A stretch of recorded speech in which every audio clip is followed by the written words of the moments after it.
Recently मैंने एक video देखा है राखी सावंत जी का। होते जो बॉलीवुड में आते हैं जैसे स्माइल करना। अभी ये मेरे दांत देखो, वाह 60 लाख के दांत है मेरे। जिसमें उनने बहुत ज़्यादा अपने डेंटल ट्रीटमेंट, जो कॉस्मेटिक ट्रीटमेंट उनने टीथ के ऊपर करवाया है उसके बारे में था, और काफ़ी लोगों ने जानकारी के लिए भी आए थे हमारे पास। ये कॉस्मेटिक डेंटिस्ट्री ऑब्वियसली इंडिया में भी उतना ही पॉपुलर है और उतने लोग करवाते हैं। और ये हॉलीवुड स्माइल जो टर्म यूज़ करते हैं, it is basically a cosmetic type of treatment, जिसमें आप अपना स्माइल को इम्प्रूव कर सकते हैं। जो भी कंप्लेंट्स है वो डिफरेंट ट्रीटमेंट्स रहते हैं और हर पेशेंट के हिसाब से अलग भी रहते हैं। ये सब ट्रीटमेंट्स बिल्कुल सेफ हैं और हर कोई करवा सकता है। बहुत सारे लोगों का सवाल रहता है कि हमको इलेक्ट्रिक टूथब्रश यूज करना चाहिए या जो रेगुलर ब्रश यूज करना चाहिए। देखिए, ये चीज समझने वाली चीज है, क्योंकि जो नॉर्मल टूथब्रश हम यूज करते हैं वो भी अच्छा है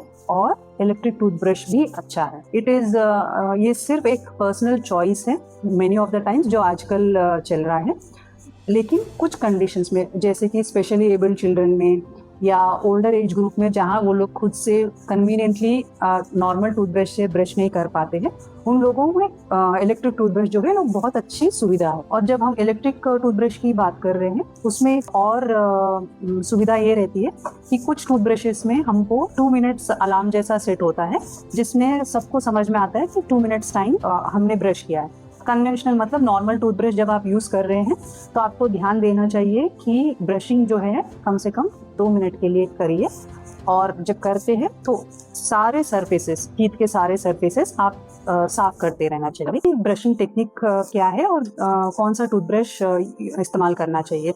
हमको आइडियली सॉफ्ट टूथब्रश यूज़ करना चाहिए, हार्ड टूथब्रश से बिल्कुल बचना चाहिए। और टूथपेस्ट कितना यूज़ करना चाहिए, ये भी बहुत ही लोग हमसे पूछते रहते।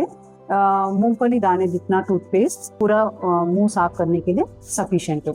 अगर जब हम स्टार्ट करते हैं ब्रश करना, हमको गाल की तरफ के पीछे की तरफ के दांतों को पहले साफ करना चाहिए, जो गाल की तरफ है। फिर गाल के ऑपोजिट साइड जो है दांत, उसके अंदर की तरफ साफ करना चाहिए। फिर इस तरफ का, फिर जो जिस सरफेस से हम खाना खाते हैं उस तरफ के दांत को सबसे आखिरी में।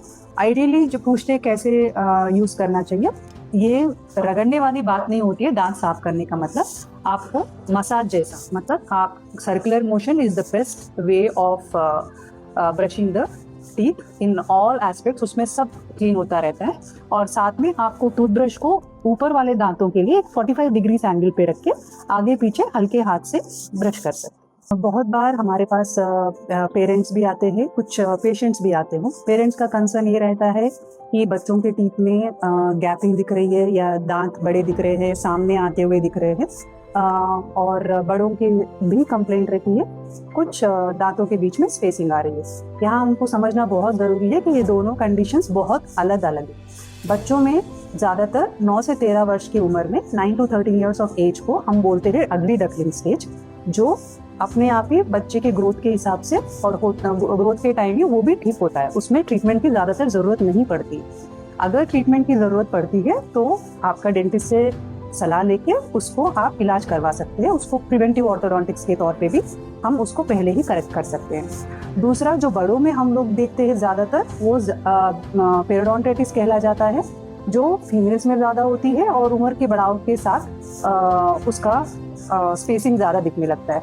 ये ज़्यादातर उन पेशेंट्स में होता है जिनकी ब्रशिंग टेक्निक सही नहीं हो या क्लीनिंग सही नहीं प्रॉपर हो रही हो, तो उसमें ये गंदगी जमा होके गम्स, जो जिंजाइवा बोलते हैं, उसका नीचे निकलना या दांतों के बीच में गैपिंग जैसा वो हमको दिखता है। वो डेफिनेटली ट्रीट कर सकते हैं हम लोग रूट क्लीनिंग और क्लीनिंग प्रोसीजर्स के द्वारा। उसको हम बिल्कुल ठीक कर सकते हैं। आजकल हम लोग ये भी देखते हैं कि सोशल मीडिया इतना इन्फ्लुएंस कर लेता है हम लोगों पे कि घरेलू नुस्खे बहुत सारे आ गए हैं अपने लाइफ में। स्पेशली मैंने खुद बहुत सारे वीडियोस देखे हैं जिसमें बेकिंग सोडा में नींबू लगा लिया, इससे दांत सफ़ेद हो गए हैं।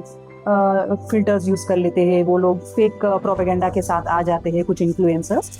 बट बिल्कुल नहीं। बेकिंग सोडा, लेमन यूज़ करना, फिटकरी यूज़ करना, बहुत सारे पेशेंट्स को मैंने खुद भी देखा है बट ये सब गलत तरीके हैं, ये सब नुकसानदायक है और इससे कोई फायदा नहीं है। घरेलू नुस्खे डेंटिस्ट्री में यूजुअली कुछ भी नहीं है। एक ही घरेलू नुस्खे में जो ऑफिशियली अनाउंस कर सकती हूँ वो है कि आप जब भी कुछ मीठा खाएं या खाने के बाद आप पानी से अपना मुंह रिंस करें, उससे अच्छा घरेलू उपाय कुछ भी नहीं है।